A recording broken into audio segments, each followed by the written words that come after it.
Hey everyone, welcome back to another episode of the Wandering Road podcast. I'm your host Chris, alongside my co-host Dean, and joining us for today's episode is Ashley, the host of the Ghost Gossip podcast. Welcome to the show, Ashley. Hi, thank you for having me. I know we scheduled this like on pretty short notice. I kind of messaged you on TikTok and I was like, hey, like, you want to come on the show? Like, we started talking back and forth, and I was like, I have an opening Friday if you want to be on. And here we are.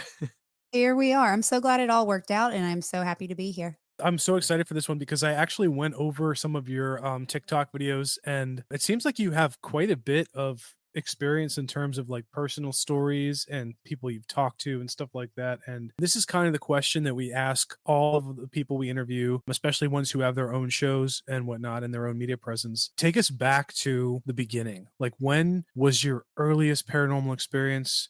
What do you remember about it? Have you ever revisited it like in your mind later on and like as an adult and kind of like through a different lens? Well, my first stories happened at 13, and I had two that were very close together. And as I am interviewed more and more, like I noticed that I kind of bounced back and forth which one came first. I don't remember which one came first. They were both right at age 13. So the one that I usually say is first is my encounter with a ghost dog. The dog was not my own. I was going to babysit a little boy while my parents went on a double date with his parents. And I got there and I was really excited. It was my first babysitting gig. I ran up where we live. I'm in the South and it's kind of hilly. So I like ran up this steep hill and got to the door, and I rang the doorbell, and my parents were slowly coming behind me, but they weren't far behind me. And when I rang the doorbell, I heard this little dog yapping at the bottom of the door. And I got really excited. I was like, heck yeah, I love a dog, give me all the dogs. They open the door and there's no dog. And I didn't think anything of it. I was like, maybe it's a biter. They put it away. So throughout the night, I would hear that dog yap here and there. Never saw the dog. Put the little boy to bed, was hanging out in the living room waiting for my parents to get back. And they get in to the house and they walk into the living room, and I sat up and I looked at him and I was like, where's your dog? The guy was like, your dad asked me the same question and he died 6 months ago. I don't think we've ever had anyone tell a story, especially like a seminal story early in their life about ghost animals. Why don't we see more of that? But this is that we have an actual real life case of a person experiencing paranormal from an animal perspective. Just anyone listening, keep in mind that this is before people had a phone in their pocket. So like there's no audio. Like the only source of audio would be like a TV blasting, which clearly wasn't the case because you heard it multiple times. And just the fact that the dude had a dog that died like not long ago and he was nervous about it, like it's almost like he experienced it himself. I don't know, Chris, have you ever heard? That's fascinating. Actually, yes. When my cousin's golden retriever died, he, for like a couple days after the dog died, he heard like his collar jingling past the kitchen window, which would happen for like quite a few days. He told me about it a couple times, and he, like I've said quite a few times on the show, Ashley, my cousin is one of those big chickens. Like if you start talking about ghosts, he will leave the room because he had a pretty traumatic experience, like seeing stuff when he was like 5, and he was like, no, I don't know. I'm not dealing with this shit anymore. And he was afraid to engage it because he's like, that's not Rusty. That's not my golden retriever. It's something evil trying to get my attention. Oh man. Yeah, to get me to interact with it. Because I mean, we've talked about this before, and I'm sure you have covered this as well, where like if you have ghosts who are children, a lot of people argue that there's no such thing as ghost children. Like it's always in every case like some kind of demonic entity trying to mimic a child, right? Or some other ghost or whatever. What's your take on the animal perspective? Do you think that animals are actually capable of presenting themselves after death in like a paranormal way, or do you think it's something else? No, I think animals are very capable. They are little guardian, little angel babies. And Heck yeah. I just Homeward think bound. that of all the hauntings, they are my favorite. Like I had a cat that passed away I got her when I was 13, go figure. And she died 20 years later. I had her whole life. And after she passed away, I was cleaning up the litter box area, had mopped the floor. And a few weeks later, I went in there. It was my daughter's bathroom, and I went to go give her a bath. And I looked down, and there's little kitty paw prints that look like it's in kitty litter, but I had mopped the floor and I knew those weren't there. And so I think they are attached to us and Wow. they do come and visit. And I have my past pets actually will come to me in dream states now and they'll curl up with me on my bed. And it's like a very lucid dream. And I can usually feel them on the bed with me. I feel them jump on the bed. I'll feel them move Hmm. around. But if I wake up completely, they're not there. But I can, otherwise, you would bet money that they were laying right there. When our Maine Coon died, he died when he was 10. That was like 2017, I think it was. I swear on everything that I saw him a few times. 'Cause he would do this thing, like, in the old house we lived in, our bedroom would face, like, the door, so, like, if you're sitting up in bed, you could look right out into the hallway.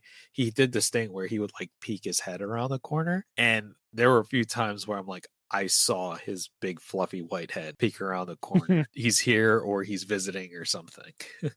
Oh, yeah, I believe it, and the thing about the ghost dog that wasn't mine is the owner said to us, "We hear it. We just never know who hears it, so we usually don't mention it when guests come over." Wow. I've never shared this story, but I got my dog when I was like 10 years old and she was with me. She was a golden lab. She was with me until like, I don't know, right before college. She held on for a long time. She passed away when I wasn't home, but before like she passed away, I got to spend some time with her and it was like really like it's crazy. Like I still remember vividly she knew she was going and she was extra gentle and like, licking my hand and stuff when I was talking to her. My mom got this made for me years ago. It's like a crystal ball with her ashes in it, and I keep Oh. that by my bed. I unfortunately I never had any paranormal experiences with animals. I believe it, like what you guys are talking about.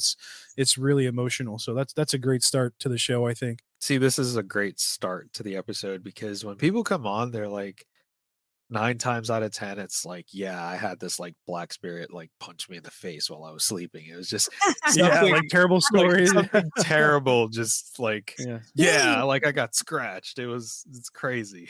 Like, I Yeah, no, yeah. I have not gotten scratched before. I've gotten touched, but not scratched.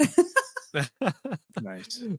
But you said, your 2 earliest ones you remember were at the age of 13 with the dog spirit, the dog ghost. Piggybacking off of that, what was the other experience you had at around that age? My grandfather passed away, and I wasn't really close with him, and he was a very hard individual. He was raised in a different time, so it was his way, no way. It was, and me being that young and teenager, it's like, but he was very cold at times, and so I didn't develop a relationship with him like some people do their grandparents. So when he passed away, it was confusing for me because at age 13, this was the first death I've ever dealt with. And it's like, how do you cope with that, especially when you're not emotionally super close to that person? But you feel like you should be upset. You see your mom's upset, your dad's upset, your sister's upset, and you're just like, I don't know how to feel. I was in my room and I struggle with insomnia. I have some gifts. They mess with my sleep. And I'm not sure if this was something that I was experiencing when I was 13 because I didn't know I had any gifts until I was much older. But it was about 2, 3 o'clock in the morning and I'm laying awake, just wide awake and just thinking about him. And all of a sudden, my whole room is engulfed in his cologne. And there was absolutely no reason for my room to smell like him. And it was just like, it was very calming. It was almost like he was telling me, it's okay. It's okay. Yeah, we just talked about something like that, didn't we, Chris? Where like, I mean, this is not exactly the same because the other stories of people we've talked to, they report smelling smoke, especially like if their loved one had some kind of pipe or cigarette or Mhm. something that they usually smoked. But this is different. We've never heard this before, where it's like just the cologne smell or like whatever scent that they were wearing in life. Yeah, that's crazy. It's not very often that we get to talk to people who have these experiences and these capabilities. And when we do, it never disappoints us because they always have some kind of insane, like coming to the moment of realizing they have it and then the ways they've used it over the years. So, Yeah. So I am going to disappoint you. I am not super like, I am not Teresa Caputo. Okay. I'm not going to tell you, do you have a yeah. departed loved one over there? I see him. I see. No. Yeah.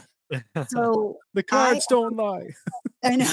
I love my cards, but yeah, I have no idea how to read them, but I love them. It's one of those things, like, I've always known things I shouldn't know. I've always been able to tell, like, I meet a person, I'm like, "I don't like that person. I don't know why, but I hate that person." My kids call me a human lie detector, like, and I can hear their thoughts, which is sometimes I say that and they're like, "Oh, that's just mom tuition." Well, sometimes it's not. Sometimes I hear it as clear as day. One day and this is an example of this, my youngest came downstairs and her and I have a really weird connection. And what makes the connection even a little bit weirder, but more special is she is my stepdaughter, but she is my daughter. Like I've been around her for over half her life and we're very close. She came down and I thought she was singing a song out loud. I heard the song, I heard the words. And so I started singing with her.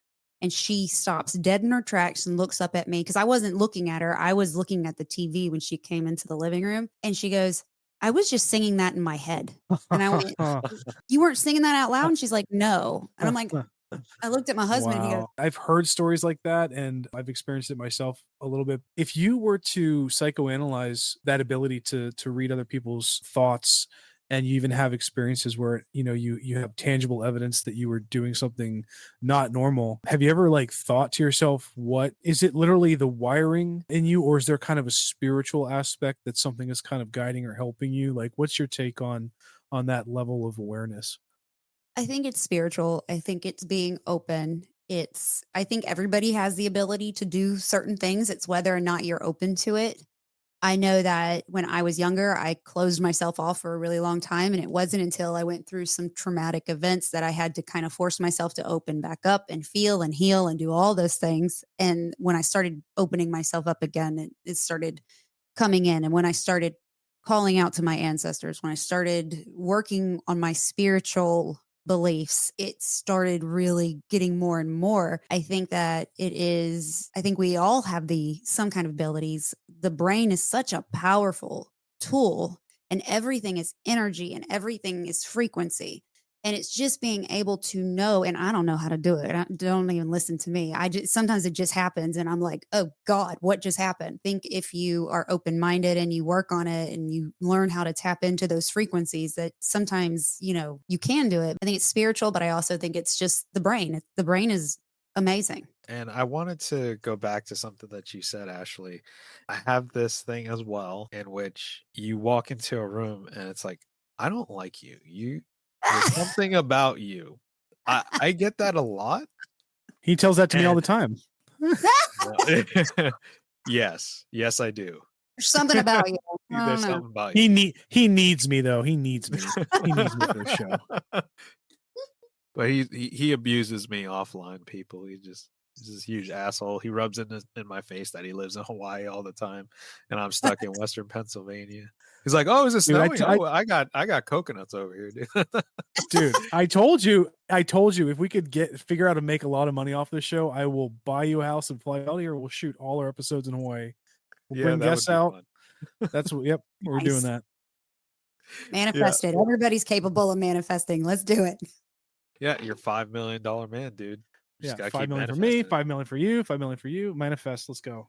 Let's go. Let's That's do all I it. need. I do not need any. Like if I had a cent beyond $5 million, I calculated that's exactly what I would need to just coast the rest of my life without like buying a mansion or a Bugatti or like whatever. Like $5 Wow. million dollars is what I need to not work and just live and have fun and do this podcast. That's all I'm asking. But Not please too go much ahead, to ask continue. for. No, That's right. it's That's not a it's lot. It's like in the grand scheme of things. I mean, it's not a lot. It's a lot, but it's not a lot. That's right. hey, we do this for free for y'all because we love our listeners and we Yeah, love we don't talking make a about cent this off weird this. shit. Same. Yeah. We We just love want to do talking it about without this having to stuff. work a 9 to 5 anymore. It does make it hard. As somebody who did it, I could not keep up with it until after I was done working. Yeah, it's one Nice. of That's those things awesome. where I wish I could just have an open schedule, record every day. Back to what I was saying, like it's a similar thing. Like I can feel like when vibes are off, and I don't know if like you go to locations as well, Mm. but you can immediately feel in Oh an yeah. instant, like oh, this feels weird. This is Mhm. uncomfortable. Like I should Mhm. not be in here. Like I want this tour to end. I want to leave. I'm like that with people. I'm like that with places. I'm like that with houses. When we were shopping for houses, I could walk in and I'd be like, nope, not happening. Which is ironic because I bought a haunted house, but the energy in that house was weird. You couldn't put your finger Was on it. It wasn't bad, but it wasn't good. was that on purpose? Did you, like, see the No, haunted house, know its history? No, it was an accident? Oh, okay. Well, we gotta no. get to that soon. That's a good Oh, story, I you're gonna think. love that one. Awesome. Yeah, so why don't we just segue into that? Let's go into the haunted Well, Okay. house you purchased. Okay. Well, and it kinda plays into the gifts because when you're living in Yes. it all the time, it's like if you are got a little bit of gifts, all of a sudden they're blown right open. And it was in 2021, my husband and I combined houses. We're a blended family of 5. He had a house, I had a house, and we had to do it very strategically because we both had mortgages. And so unless you're just independently wealthy, you just can't go and buy houses left and right. You have to kind of like it was like a puzzle. So I sold my house first, we moved into his house, and then we had to buy a house and then sell his house. So we were in the process of trying to buy a house. We have 5 of us, 3 children who are all the same age. He has Irish twins, and then my daughter falls right between his 2. So we have 3 teenagers. Our girls are 13 and his son is 14. And it is wild. Feels like having triplets. And we needed space. Our girls were sharing a room. They were about to kill each other. It was rough. And my daughter was an only child, and then his daughter was the only girl. So all of a sudden it was just like, I mean, it was horrible. In 2021, I'm not sure where y'all live, but the housing market went boom and houses were flying off the market. We had a very strict budget and it was a tight budget, and we were having a hard time finding a house big enough for the 5 of us in our budget because all of a sudden a $180,000 house was going for 300,000, and it was stupid. Well, I finally found this house and I saw it online, and we had made like 3 other offers and they were never accepted. This house hit the market.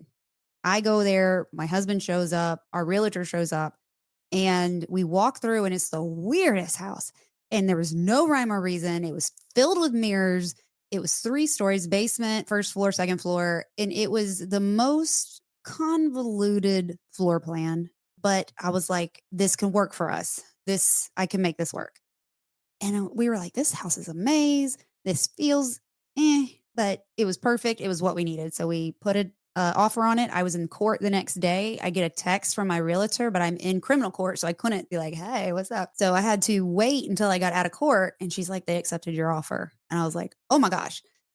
And when we moved in, I was like, I'm gonna sage. And this was before like I really started getting into my spirituality. So I just bought like some sage from the store and I was just like saging willy-nilly, like, oh, bless this house, bless this house. This is so much fun. Bless this house. And I screwed that up. And then I started painting and knocking down walls and ripping out chandeliers, and everything happened. Everything started. And at first I was like, I'm going crazy. I'm going crazy. I am crazy. I have a tumor. And it seriously just went from there. So what were some of the things that happened? Was it just like audible or like did things start physically happening? Initially, it was like that overwhelming sense of being watched. You were never alone. I'd be in my closet changing, and I would feel like my husband was standing in the door. So I would turn around and look, and there was nobody there. It was constantly, you're not alone and you're not wanted. It's that, that feeling when you walk in a room and nobody knows you, and they're all like, hmm.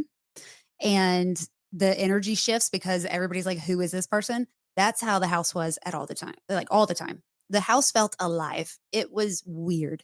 Then lights started coming on and off, on and off, on and off. And I'm like, this is weird. This is weird. So they are on remote. So it's like, okay, maybe there's a frequency. I wrote it off for a long time. It's just a frequency. It's catching a frequency for something else. But then it has responded to us before, so it was like, "Okay, well, that's not a frequency." And then, like, a candle came off the shelf in my direction. It felt like there was some velocity behind it, like it had some momentum. And then the footsteps, like, the kids would go to their other parents every other weekend because they lived with us full time, and we would hear footsteps upstairs. And then the voices. I would hear, like, my mom going, "Hello?" And I'm like, "I know my mom is not in my closet at 5 AM." The sleep paralysis started, and that was absolutely terrifying, and I would see this thing, and it's not like I could see it, but I could, like it was so much energy, I knew where it was, and it was like a mass, but I couldn't see it. All that compiled. It was one thing after ano I have a list of stuff. It was just because I started keeping a journal. It was a lot. Check out Jaunty Haunts, a podcast all about the supernatural, hosted by Courtney, the self proclaimed seer who, after 30 years of keeping it quiet, is finally sharing her secret with the world. She sees ghosts. Each episode, she dives into eerie encounters, true tales of the seen and unseen, and welcomes guests to share their own experiences with the paranormal. It's spooky, funny, and surprisingly relatable. Whether you're a skeptic or a believer, you'll find something to love. You can listen to Jaunty Haunts every Monday wherever you get your podcasts. You won't want to miss it. Speaking of lists, I was like vigorously making mental notes in my mind because there's a lot I want to unpack there. The first thing I would like to bring up, hold on, no, in a good way. This is a good thing. This is a very good thing because it's very rare that we get someone that can set us up for additional questions. So this is perfect. Jump back here for a second. You mentioned frequencies. That's something I think I know what you're talking about. I'm probably Chris does too. We haven't really had people talk about that. And then you also mentioned that you made contact with something in the house and you said, well, that's clearly not a frequency. Like, the response you were getting was not a Yeah. frequency. Can you explain to the listeners what you mean by frequency? Jump into how did you interact with it and what did it do? Like, what did you do to it? What did it do to you? So, frequencies with you have fans or lights that are on remote, any kind of frequency like a garage door opener, or maybe if the neighbor has a fan that's on a remote or a light that's on a remote, if you're close enough, your I light see. can respond to another house. Right. Well, I tested that theory and I took my remote.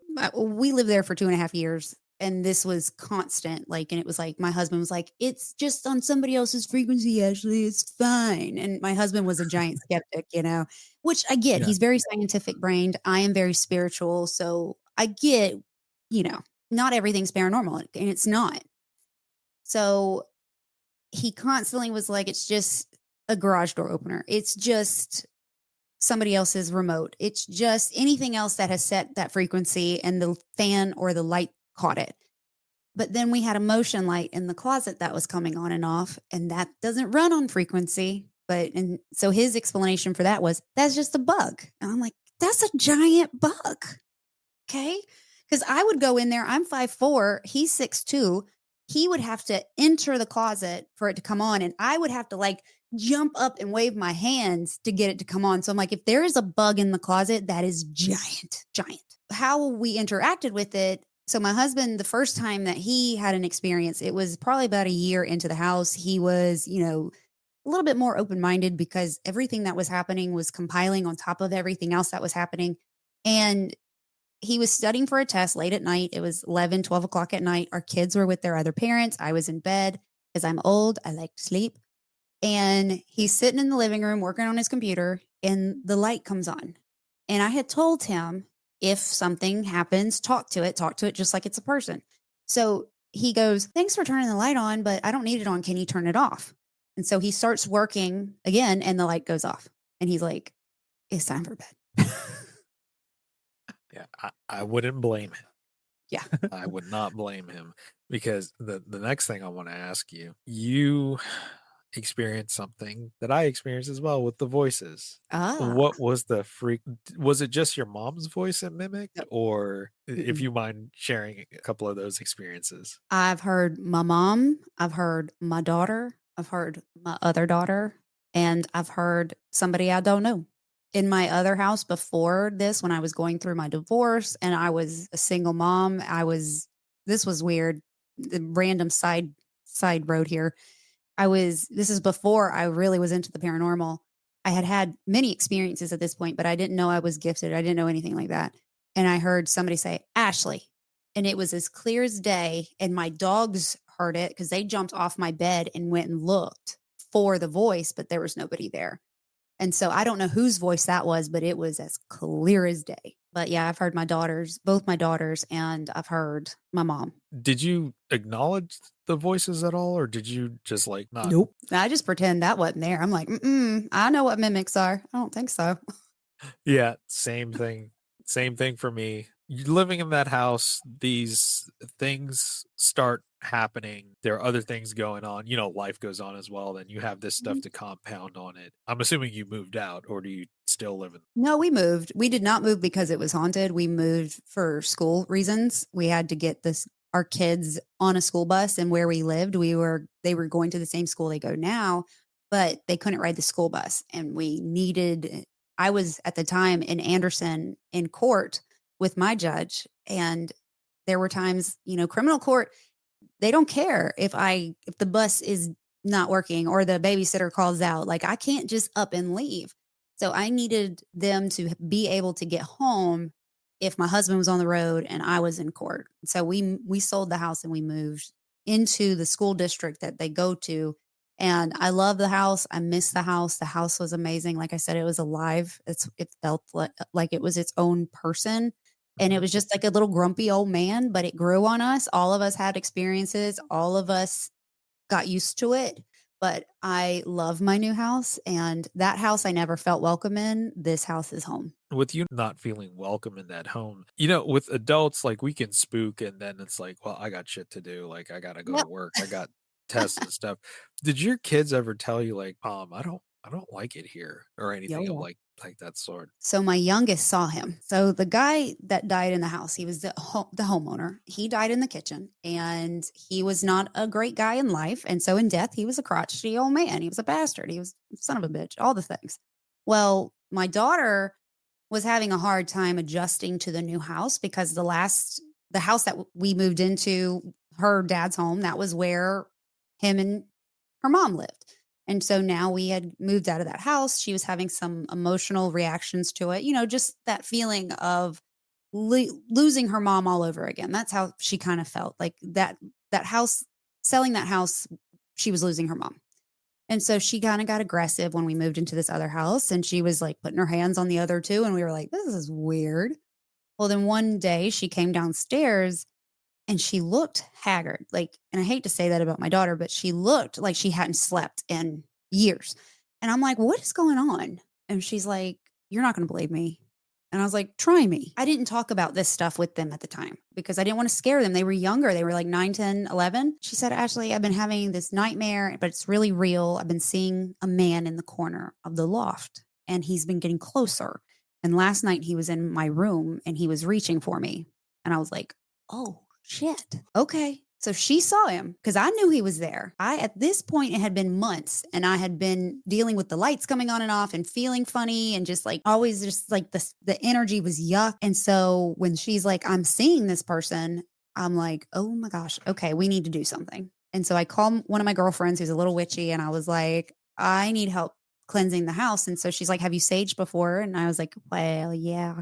She's like, how'd you do it? And I was like, well, and I told her, she goes, well, you fucked that up. You have pissed him off. I'm on my way. So she came over. I opened all the windows. She told me exactly what to do. I opened all the windows. We started in the furthest from in the basement, in the corner, furthest from everything, like the heart of the house. And she started the prayer and lit the sage. And I reacted. My whole body reacted. I felt like I was on pins and needles. It felt like needles just being pressed into my skin from my head to my toes. And I was having a hard time breathing, but it was like just chilled, just ice cold chills, almost anger. It felt oppressive. And as we walked through the house, it got a little bit lighter, it got a little bit better, it eased off. By the time we got to my bedroom, where I always felt like I was being watched, especially when I was changing and stuff, by the time we got out of my bedroom, I was like, okay, it's feeling lighter. It doesn't feel as heavy. Well, we get into the kitchen and the sage blows out. And so she's like, hold this. So I'm like holding the stuff and we're trying to light the sage back. And my husband, being the big, strong man he's outside. He's hiding outside. He's like, I don't want any part of this. I'm going to let y'all do your thing. I'm going to go sit outside. So he's sitting outside. We're in the kitchen. She's trying to get the sage lit. Can't get the sage lit. And then she gets it lit, and all of a sudden, I feel like I am suffocating. Like I'm having anaphylaxis. My throat is closing, and I cannot breathe. The tingles take over my body again.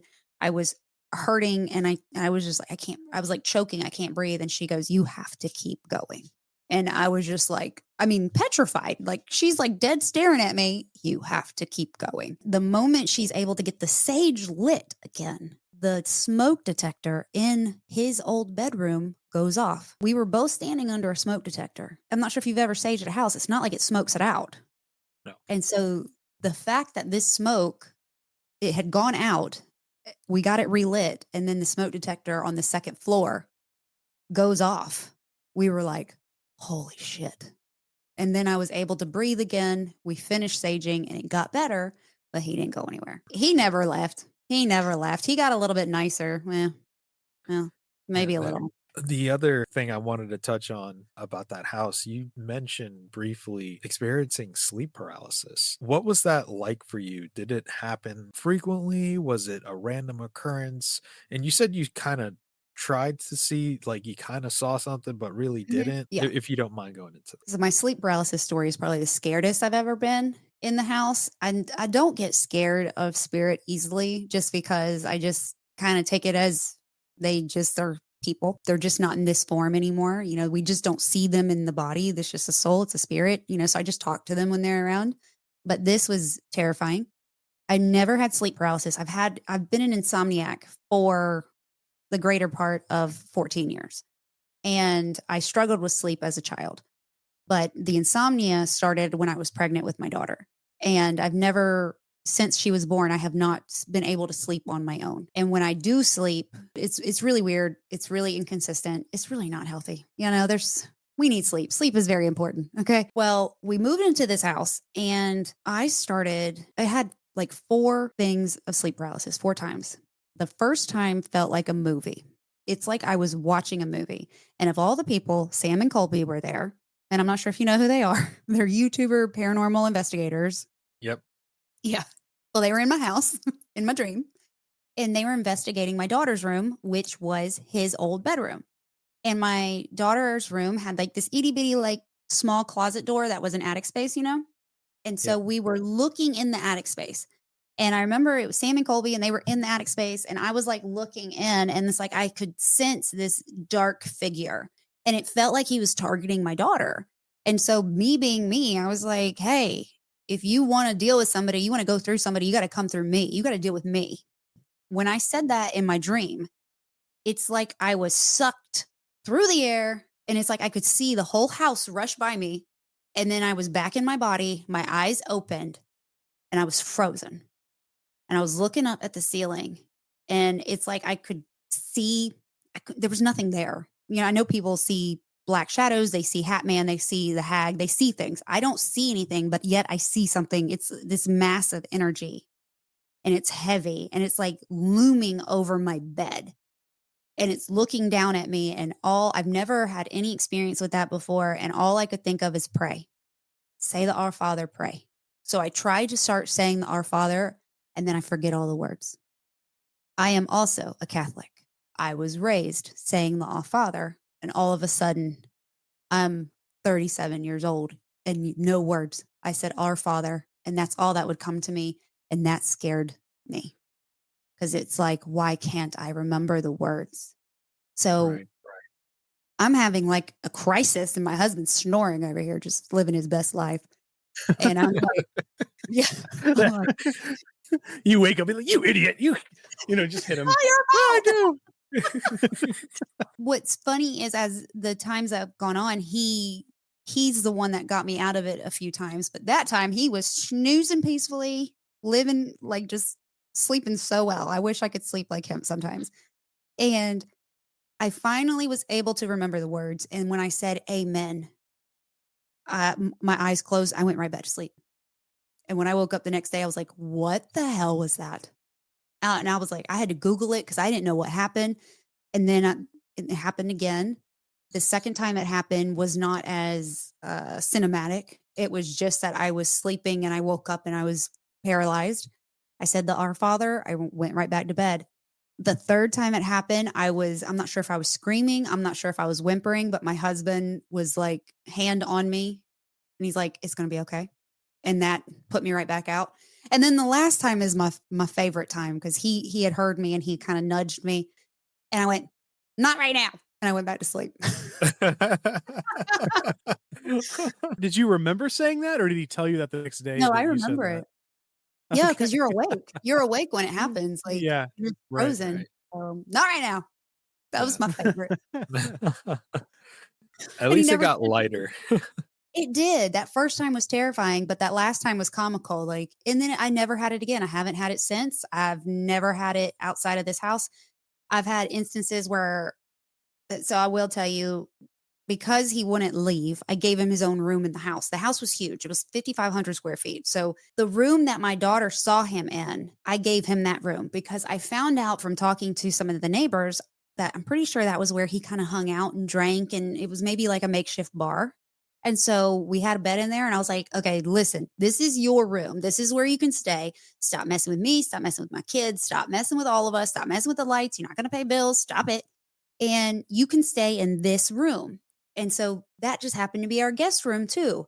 So when my husband was getting going, snoring really bad, that's where I would go to sleep. And I swear he would get so mad that I was in there and just kind of like the sleep paralysis thing. It's like I could see him at the foot of the bed with his hands on his hips, staring at me like, you said this is my room. Why are you in my room? You said that I can stay here, but yet you're in my bed. Yeah, he's like, "Get out, mom. Like, I don't I don't want you in here. It's my Why are room." you in my room? It's mine. Ugh. "This Yeah. is my ghost booze. Get away from it." So, yeah, so we ended up making a guest room downstairs, so I didn't have to sleep in there anymore because that room was heavy. When we investigated the house, that room was the absolute worst. Yeah, I could only imagine what that felt like, especially with the sleep paralysis stuff. It's seeing that. And I have a couple of other questions because I know you have to run in a little bit. What did you think that mass was? Do you think it was him or do you think there was something else in there with him? And that's just the Oh, Catholic in me thinking because it's like yeah.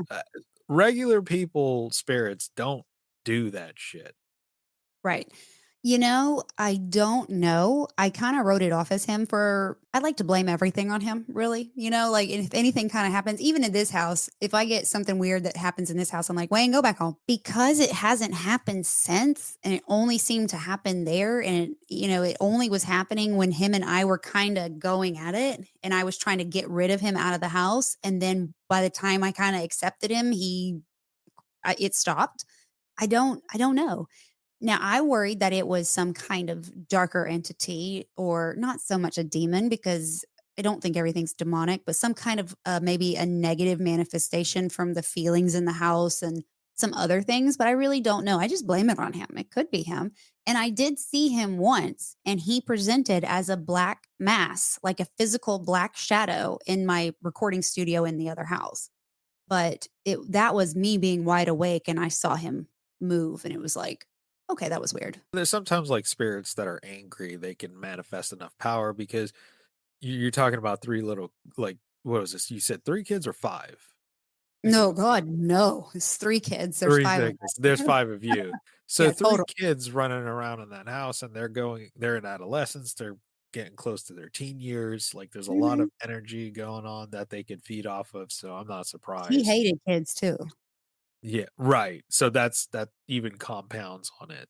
and But, women, seems like it. and 'Cause he animals. only bothered, like, your husband with the light, did he? Right? Just the light or Just once. Yeah, he loved my husband. Oh, I always told Daniel from the first day we lived here or when we moved in and I started realizing we had a ghost in the house. I was like, "This guy loves you. He loves you." And he did. He loved Daniel. He did not like me or my kids, but he loved Daniel. So, Ashley, I know we're coming close to time, so there's a couple of other questions I wanted to Yeah.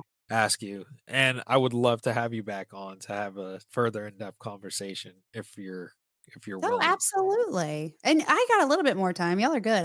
The school's only like 5 minutes away. Okay, okay. Perfect. Yeah, she can wait a little bit. She's fine. The other question I have for you, Ashley, is you mentioned that you got more in touch with your spirituality, that you were raised as a Catholic. Mhm. So, do you still consider yourself a Catholic? How did you open up more to your spirituality with sage and having a friend involved in good witchcraft? Like, how did that journey go for you? It's confusing because I don't consider myself Catholic anymore. I say I'm not a practicing Catholic. I was raised Catholic, but I don't consider myself a practicing Catholic. But I love me some Jesus. I love me some God. I love the belief of it. I don't like organized religion. I don't wanna start talking about organized religion because I know it's a sticky situation, but for me personally, That could be I our next episode. for me personally, I don't feel like I have to go and have an organized religion to be able to talk to God and to be protected and to Sure.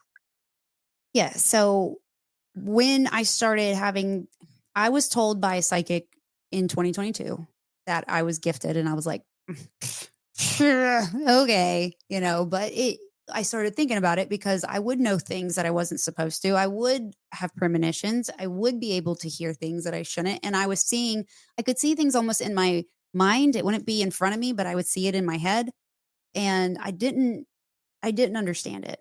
And so I started looking into it. I started looking into tarot readings. I started looking into crystals and the healing properties of them. And I started looking into other things. And it just has been just a really slow because I don't consider myself a witch. I don't consider myself a psychic medium. I just consider myself a person who is spiritual and who likes the idea that I can call out to my spirit guides and that they are always with us, but I can also pray to God and Jesus. And I still believe in the universe and that there is a bigger plan and that there's something greater than us out there.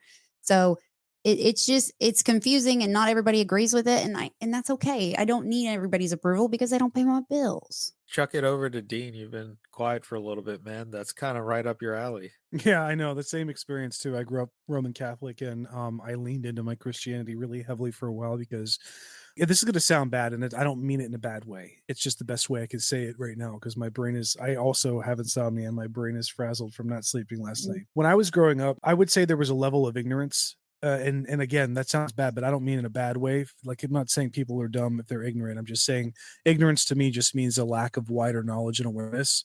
So I would say the reason why I wasn't more educated like I became more educated when I went to college, grad school, and all that stuff. But before that, I didn't have a wider awareness of the world beyond, where I grew up and being Roman Catholic. So I henceforth I, had at that time I decided I need to lean into it. I feel like it's a good thing to do. It's a good way to live. There's something bigger than us. I think this is what it is. It's funny. I think I brought this up a couple of times, and if I have a chance to tell anyone, I mention it because I think that it's relevant to people's progression. It sounds like it might be relevant to yours, Ashley, because the way you progressed as well. But for me, I still remember I went to a Christian school. Interestingly enough, we had this course that was on world religion and it was mandatory. It's like, oh, you have to sit down at this Christian school and you have to learn about all the other religions. And I had never had that before, except the takeaway. Like, I think most people who were Christian in that class, it just solidified their Christianity. But for me, all I heard was, wait, there's an equal number of other religions and people out there who believe the same depth as that I do.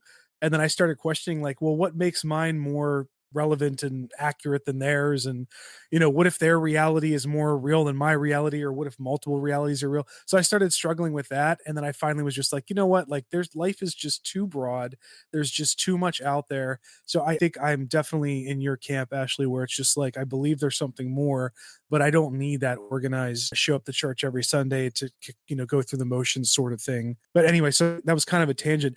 The reason I wanted to bring that up is because my closing question for you, and I would love to have you back, by the way, because this has been, I feel like we can go miles deeper than this and have a really good conversation. My final question to you is, as you go forward in your life, and this is a bigger question. It's you don't have to answer it in a complicated way. It just could be a simple answer. But like, as you move forward, how do you see your gifts evolving, or do you think that they're going to stagnate as you get older? Do you anticipate like having more experiences? Well, with my gifts, I love them. They freak me out sometimes. If they don't grow anymore, I'm okay with that because I'm not trying to make money off my gifts. Yeah. I pick up on things, and if I can give somebody a little bit of peace of mind and some closure, then that is a good day. I'm not looking to broaden them or be known as Ashley psychic medium. Like it has nothing to do with that. I think they're Right. cool. They freak my kids out a little bit. My husband gets a little freaked out by me a little bit. I scare people. It's fine. I'm really nice, but I look mean. But I want to evolve. I want to grow. I want to learn. With my gifts, they just kind of help me because I become like this magnet for spirits. And it's like, oh, she knows we're around. Let's go to her. And some days I'm like, not right now. I have more things to do. Like they'll be knocking.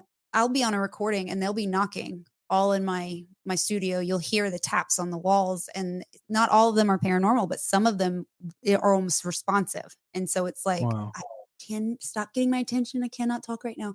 But I would love to just learn. I love education, and I'm in a spot where my kids are getting older, so they don't need me as much.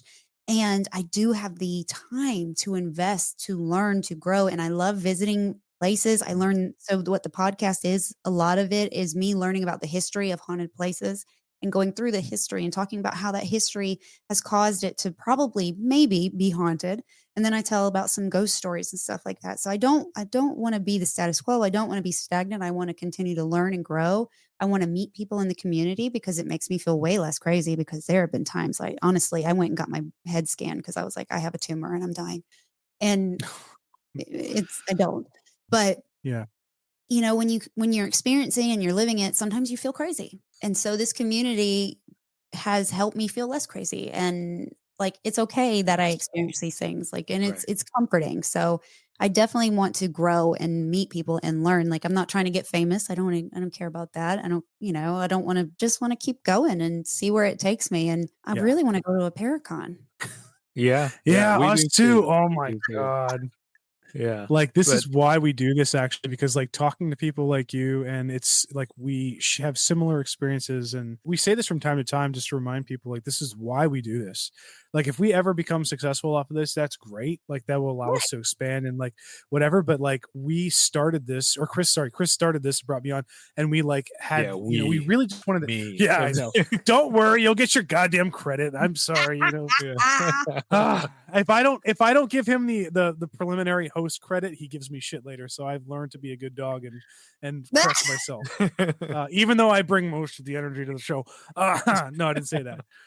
um no, seriously, like, we have these discussions with people, and they're real experiences, and we get to, like, mesh and mold them with ours. And I feel like at the end of every episode, everybody feels a little bit better because we're not in this alone, and that's why we do it. So, like, I'll toss it back to Chris for his final question, but I just want to say, like, Yep. please, you're one of those guests we have to get you back on, because your energy is awesome, and we could go miles and miles deeper on so many topics. But Ashley, I want to thank you for agreeing to come on the show for on such short notice. I'm really looking forward to coming on your show and sharing my stories with you. Before we end, why don't you share with our listeners a little bit about Ghost Gossip and where they could get a hold of you and listen to your show? Well, Ghost Gossip is on Spotify, Amazon, Apple, all the platforms of podcasts. There's so many of them. I'm out there. I am on so many. I didn't even realize I was on some of them. And somebody's like, "Hey, I'm listening to you on Castbox." I'm like, "What is that?" But I'm out there. I'm also on YouTube. I'm starting to kind of branch into video podcasting. Bear with me. I hate being on camera. It's so weird for me, especially when I'm like telling history and I'm like, my eyes do this little baby doll thing, and I'm like, "Oh." But if you want to watch my eyes do the funny baby doll thing, go check it out on YouTube. I'm on Ghost Gossip Pod or Ghost Gossip Podcast all across all social medias. I have no assistant. So anytime you're interacting with Ghost Gossip on social media, you're interacting with me. My husband makes guest appearances, but has nothing else to do with the show other than bringing some comedic relief every once in a while. But yep, or you can reach me at ghostgossip247 at gmail.com. You heard her, folks. Go check out her show. Go give it a listen. Go check out her videos on YouTube. And if you have any paranormal experiences, go ahead and reach out to her. We're always, myself included, we're always looking to network with people and hear your creepy stories, so don't be shy. And I hope you enjoyed today's episode. You've reached the end of tonight's journey on the Wandering Road. The show is written and produced by me, Chris, and my co-host, Dean. If you've got a scary story of your own, or if you'd like to join us as a guest, send your tale to twroadpodcast@gmail.com. We'd love to hear from you. Don't forget to follow us on social media for more haunted fun. And if you enjoyed tonight's episode, please rate, review, and share the show. It helps keep the lantern burning for fellow travelers. Until next time, keep your eyes on the road and your mind in the shadows, because the wandering never ends.